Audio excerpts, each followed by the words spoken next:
সালাম আলাইকুম স্যার। ওয়ালাইকুম আসসালাম।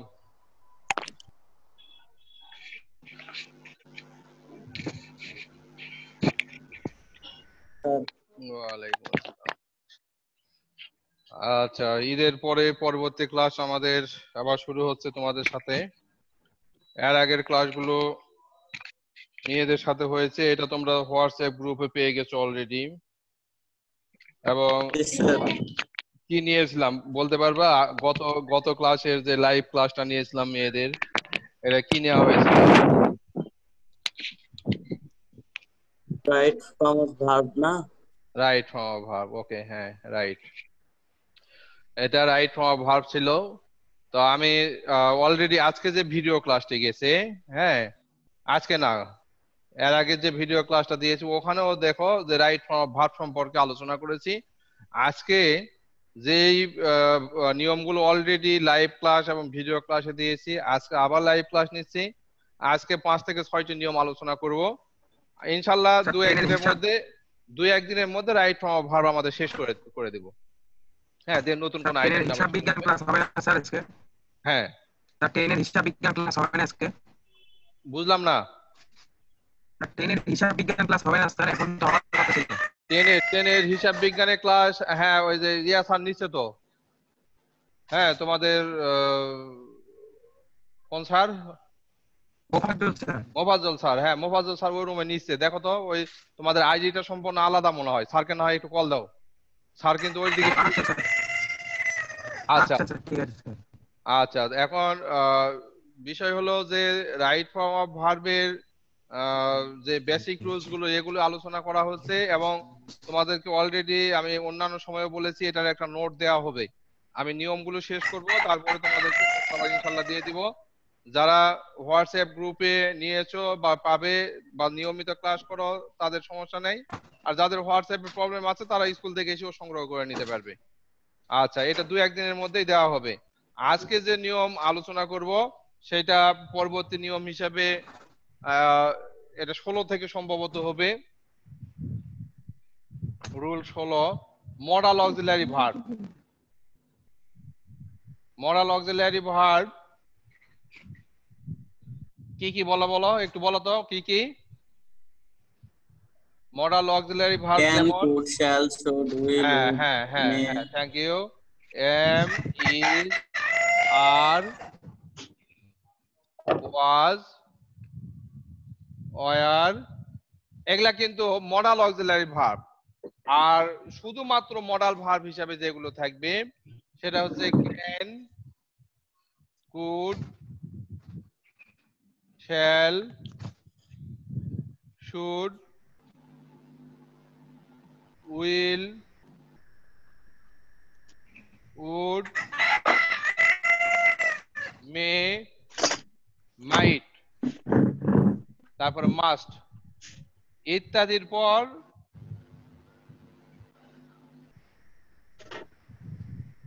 ভার্বের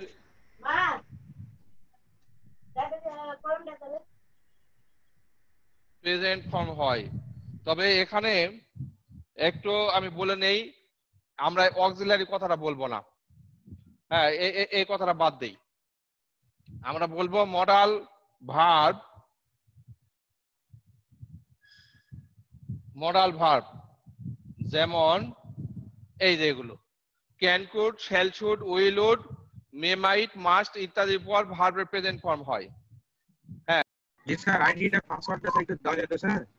আসসালামু আলাইকুম স্যার, আইডি আর পাসওয়ার্ডটা একটু স্যার দিলে ভালো হতো স্যার, হারাই গেছে তো স্যার। কার? মোফাজ্জল স্যারের? মোফাজ্জল স্যারের আইডি আমার জানা নাই। স্যারকে একটু কল দাও। বুঝতে পারছো রাফিন? জি স্যার। মোফাজ্জল স্যারকে একটু কল দাও, ওটা স্যার বলতে পারবে।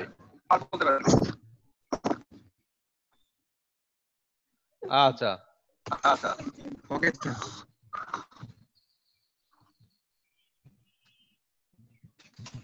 স্যার আমার আইডি আর পাসওয়ার্ড হারাই গেছে, দেখি ক্লাস হচ্ছে নাকি।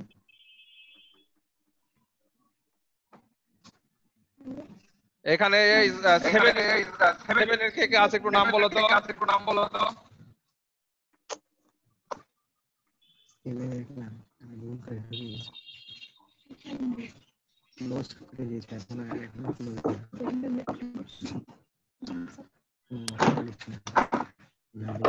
যারা 10 এর আছো তারা একটু আগে পড়ে যাও।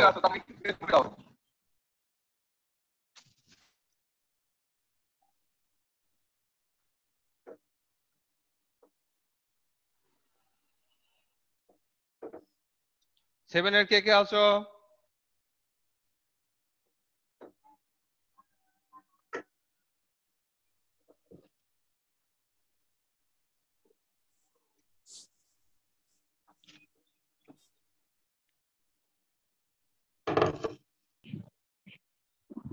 তাহলে modal verb can could, shall should, will would, may might, must ইত্যাদি পরে ভার্বের সবসময় প্রেজেন্ট ফর্ম দিতে হয়।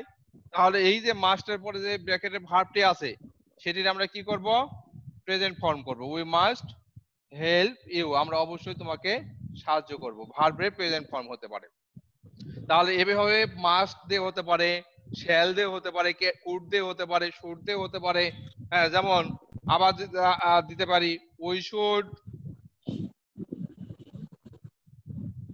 Respect our teachers.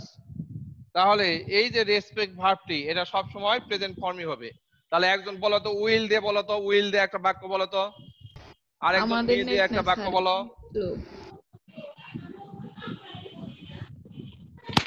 We will do the work. হ্যাঁ, আই শ্যাল বা I will do the work, ঠিক আছে। এবার মে অথবা শ্যাল দিয়ে, মাস্ট মাস্ট দিয়ে আমি করেছি, মাইট দিয়ে বলো।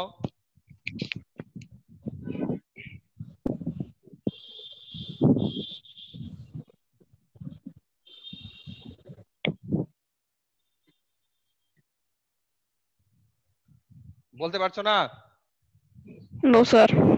ওকে, যেমন মাইট দিয়ে হতে পারে, হ্যাঁ, হি মাইট হেল্প ইউ। তাহলে এই মাইট মাস্টার জায়গায় মাইট আমরা দিতে পারি, হি মাইট হেল্প ইউ। এখানে কিন্তু হেল্প হেল্পই থাকবে। হ্যাঁ, হি মাইট কাম হিয়ার, কাম কামই থাকবে। হ্যাঁ, তেমনি he could go to school, go গোই থাকবে। এখানে প্রেজেন্ট ফর্ম করতে হবে। এগুলোর পরে কখনো কোনো পাস্ট ফর্ম হয় না, সব সময় প্রেজেন্ট ফর্ম হয়। এটা একটা নিয়ম গেল। এরপরে আমরা আরেকটি নিয়ম পাবো। সেই নিয়মটি হচ্ছে, আমরা এটা খুব ভালো করে জানি যে হ্যাভ, হ্যাজ, হ্যাড। তাহলে হ্যাভ, হ্যাজ, হ্যাড,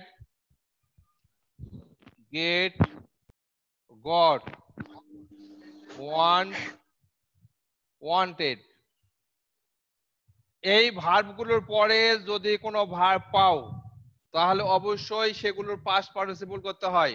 তাহলে have, has, had, get, got, want, wanted এর পর ব্র্যাকেটে কোনো ভার্ব, ব্র্যাকেটে কোনো ভার্ব থাকলে তার পাস্ট পার্টিসিপল ফর্ম হয়। কি রকম? I got the letter right, I got the letter right. তাহলে দেখো এই গট থাকার কারণে এই ভার্বটির পাস্ট পার্টিসিপল করতে হবে, সেটা হচ্ছে রিটেন।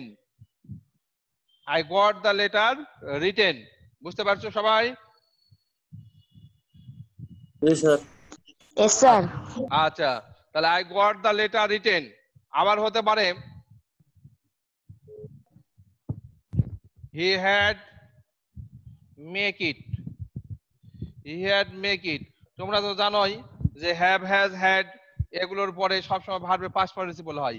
তাহলে এখানে মেক কে আমরা কি করব? Made. মেড, মেড বানাবো। Thank you. He had made it, এটা তৈরি করেছে। Sir. হ্যাঁ বলো। স্যার যদি এখন ভার্ব না থাকে তখন কি করব?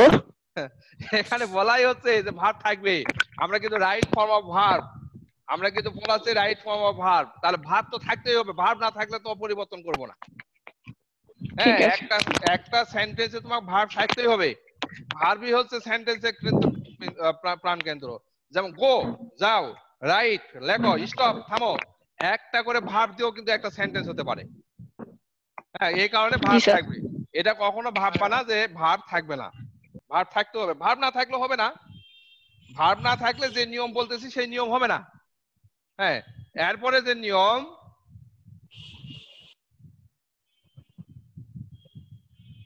18 নাম্বার নিয়মে আলোচনায় যাই। বাক্যের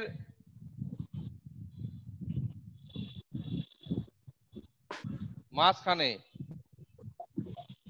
as if,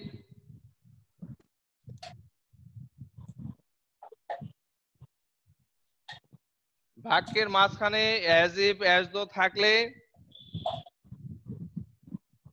আর আগের অংশ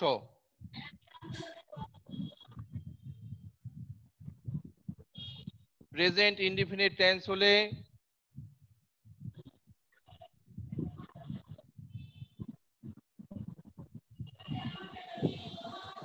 পরের অংশ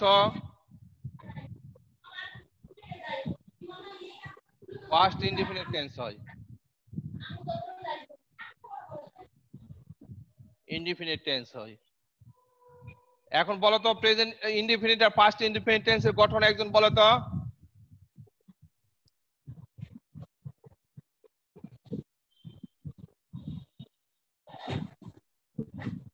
প্রেজেন্ট ইনডিফিনিট টেন্সের গঠন কি আর পাস্ট ইনডিফিনিট টেন্সের গঠন কি? প্রেজেন্ট ইনডিফিনিট হলো সাবজেক্ট প্লাস আর প্লাস অবজেক্ট। হ্যাঁ, ভার্বের প্রেজেন্ট ফর্ম প্লাস অবজেক্ট। হ্যাঁ, ভার্বের প্রেজেন্ট ফর্ম প্লাস অবজেক্ট। আর পাস্ট ইনডিফিনিট সাবজেক্ট প্লাস ভার্বের সেকেন্ড ফর্ম আর প্লাস অবজেক্ট। Plus object. আচ্ছা, তাহলে as if R as though মাঝখানে থাকবে। তাহলে আমরা যদি বলি he speaks as if he be a leader, হ্যাঁ, সে এমন ভাবে কথা বলছে যেন একজন নেতা। তাহলে এই যে speaks subject third person singular number, যার কারণে ভার্বের সাথে এস বাই এস যুক্ত হয়। তাহলে স্পিক্স এস যুক্ত হলো। তাহলে আগের অংশ প্রেজেন্ট, অ্যাজ ইফটা মাঝখানে থাকবে বললাম। দেখো, অ্যাজ ইফ এর আগের অংশ যদি প্রেজেন্ট হয়, পরের অংশ পাস্ট, তাহলে এখানে কি দিব? বি ভার্ব দিব, ওয়াজ ওয়ার। তাহলে হি এর ক্ষেত্রে ওয়াজ হয়, কিন্তু as if R as though এর ক্ষেত্রে সবসময় ওয়ার হবে। কেন হবে? এটা কাউকে একটু কটাক্ষ করে বলা।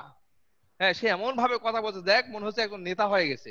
এই ধরনের কথাগুলোর ক্ষেত্রে ওয়ার হয়। আবার কি একজন একটা আকাঙ্ক্ষা যদি হয়, if I were a king, যদি একটা রাজা হতে পারতাম, if I were A prime minister, হ্যাঁ, যদি আমি প্রধানমন্ত্রী হতে পারতাম। আর যখন এই আকাঙ্ক্ষা বোঝায় তখন কিন্তু ভার্বের ক্ষেত্রে এখানে ওয়ার যুক্ত হয়।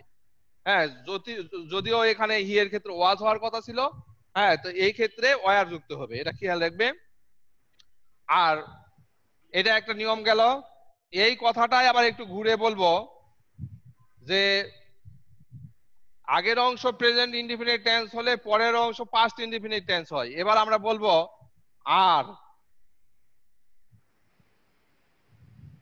আগের অংশ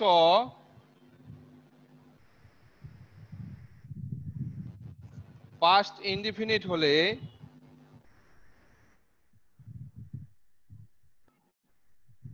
পরের অংশ পাস্ট পারফেক্ট টেন্স হয়।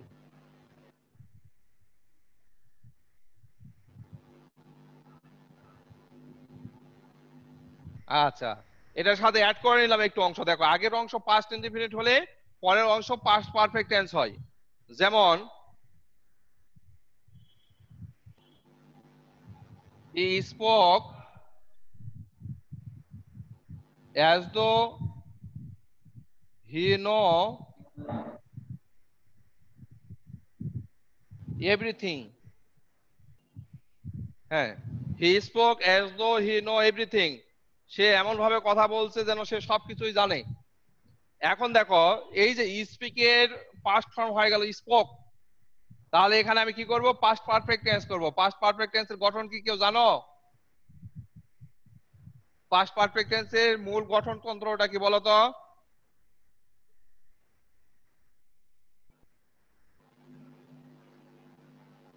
নিহারুজ্জামান বলতে পারবে?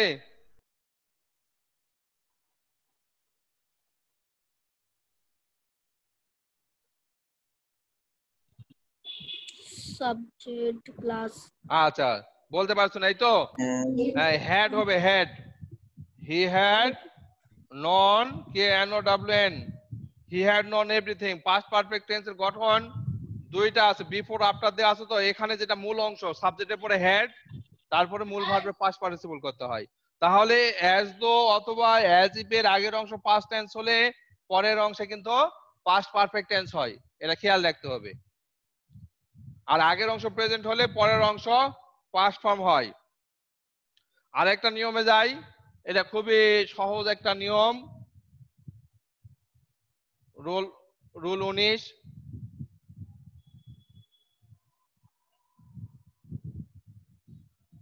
এই নিয়মটা হচ্ছে ব্র্যাকেটের ভার্বের পূর্বে টু থাকলে,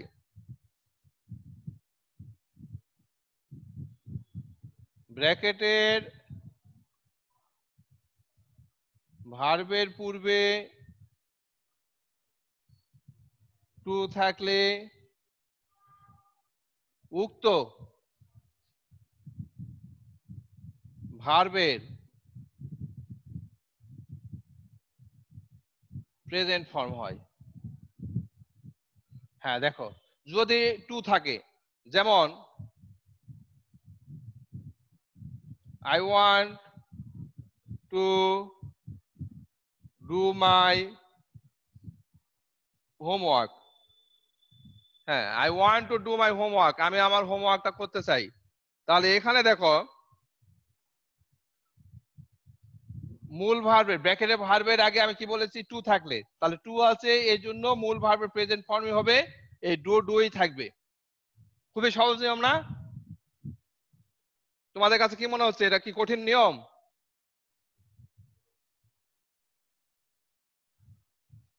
কথা বলছে না কেন? শুনতে পাচ্ছ না আমাকে? না স্যার। জি জি স্যার, স্যার, কোন আচ্ছা, শোনা কথা যাচ্ছে তো। যখন প্রশ্ন করবো তখন কথা বলবা। ওকে, দেখো, তবে এখানে আরেকটা নিয়ম আছে। আরেকটা নিয়ম কি, তবে ব্র্যাকেটের ভার্বের পূর্বে with a view to, look forward two, তারপরে উড ইউ মাইন্ড, হ্যাঁ, with a view to, look forward two, তারপরে উড ইউ মাইন্ড, তারপরে can not help, could not help হতে পারে, can not help, could not help ইত্যাদি থাকলে ব্র্যাকেটিভ ভার্বটির সাথে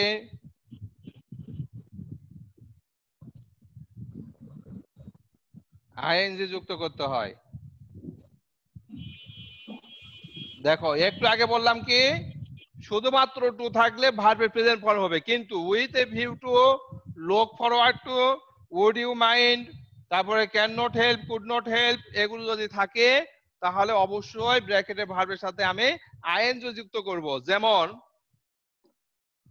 আমি যেমন দিয়ে বলতে পারি,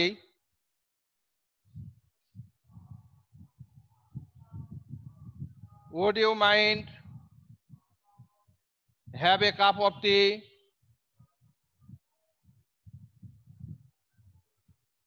হ্যাঁ, would you mind have a cup of tea? এই মাইন্ড কথাটা থাকার কারণে এই হ্যাভ হয়ে যাবে হ্যাভিং। হ্যাঁ, would you mind having a cup of tea? আরেকটা নিয়ম কি, সেটা হচ্ছে I go to library with a view to read। আমি লাইব্রেরিতে যাই উইথ এ ভিউ টু অর্থ হচ্ছে উদ্দেশ্যে, কিসের উদ্দেশ্যে? পড়ার উদ্দেশ্যে। তাহলে ব্র্যাকেটের ভার্বের আগে দেখো উইথ এ ভিউ টু আছে, যার কারণে আমাকে এখানে কি করতে হবে? রিডিং। রিডিং। তাহলে মোটামুটি তোমাদের নিয়ম 5টা শেখানো হলো। এই 5টা নিয়মের মধ্যে আমি হোমওয়ার্ক দিব। এই 5টা সেন্টেন্স দিচ্ছি, এই 5টা সেন্টেন্স তোমরা তুলে নাও। তুলে নেওয়ার পরে অবশ্যই গ্রুপে, কোন গ্রুপে বলো? হোয়াটসঅ্যাপ গ্রুপে তোমরা এটার অ্যান্সার লিখে দিয়ে পাঠাবে। তোমাদের রেসপন্স কিন্তু গ্রুপে খুবই কম। মেয়েরা কিন্তু প্রত্যেকটা মেয়ে, এখানে 57টা মেয়ে আছে, 57টা মেয়ের মধ্যে প্রত্যেক দিনই 30-40 জন কিন্তু হোমওয়ার্ক কিন্তু ওখানে দেখায়। আর তোমাদের পেজগুলোতে দেখা যায় ফাঁকা। কেন এই ফাঁকা থাকবে কেন বলো তো? অবশ্যই আজকে যে হোমওয়ার্ক দিচ্ছি এটা কিন্তু হ্যাঁ তোমরা উত্তর করে গ্রুপে দিয়ে দিবে, এবং ওখানে আমি কিন্তু তোমাদের কার কোনটা ঠিক ব্যাঠিক সঠিক নাই সব মন্তব্যগুলো করে দিব। আজকে যেন না দেখি যে ইংরেজির এই হোমওয়ার্কটা গ্রুপে যায়নি। আর এটা যদি হয় পরবর্তী ক্লাসে কিন্তু তোমাদের কিন্তু ওই আইডি কিন্তু আমি কিন্তু আবার এখানে গ্রহণ করব না, আমি কেটে দিব। হ্যাঁ, এই জন্যই বলতেছি, এটা দুঃখের জন্য বলছি যে স্যার আপনি এত বড় কথা বললেন যে কেটে দিবেন, আমাদেরকে আইডিতে সংযুক্ত করবেন না। হ্যাঁ, এই জন্যই বললাম যে তোমরা আসলে রেসপন্স খুব কম করছো। তোমাদের গ্রুপে আমরা রিকোয়েস্ট করতেছি, বিভিন্ন ভাবে বলতেছি, পরিশ্রম করতেছি, তোমরা কেন একটু খাটবে না বলো? হ্যাঁ, এই জন্য অবশ্যই গ্রুপে দিতে হবে। কি দিবে তো নাকি? জি স্যার। ইনশাআল্লাহ। আচ্ছা, তো আমরা তাহলে যে নিয়মটা পড়লাম সেই নিয়মের উপরে আমরা অবশ্যই এখন দেখি। লিখে নাও, আমার সাথে সাথে একটু লিখে নাও।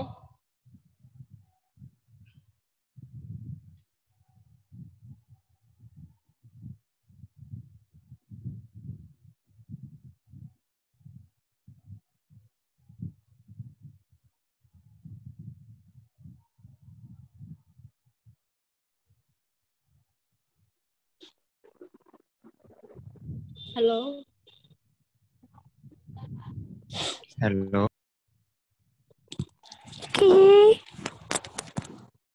তুলে নাও।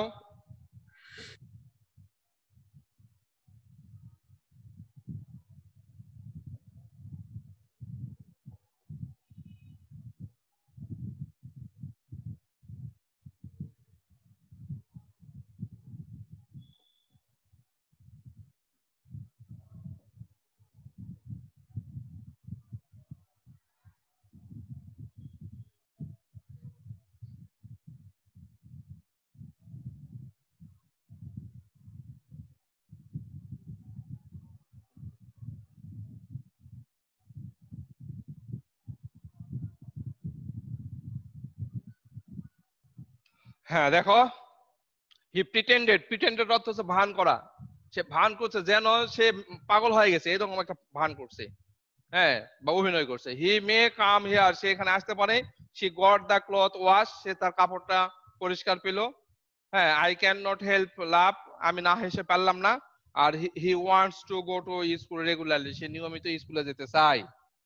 তাহলে মোট এই 5টি রাইট ফর্ম ভার্বের উত্তর তোমরা গ্রুপে অবশ্যই আমাদেরকে দেখাবে।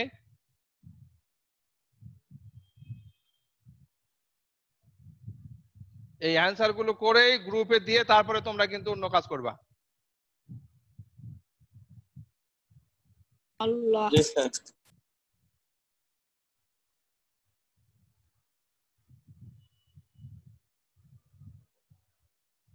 হ্যালো। সবার কি তোলা হলো? Yes sir. Yes yes sir. কারো বাকি আছে নাকি? বাকি থাকলে বলো।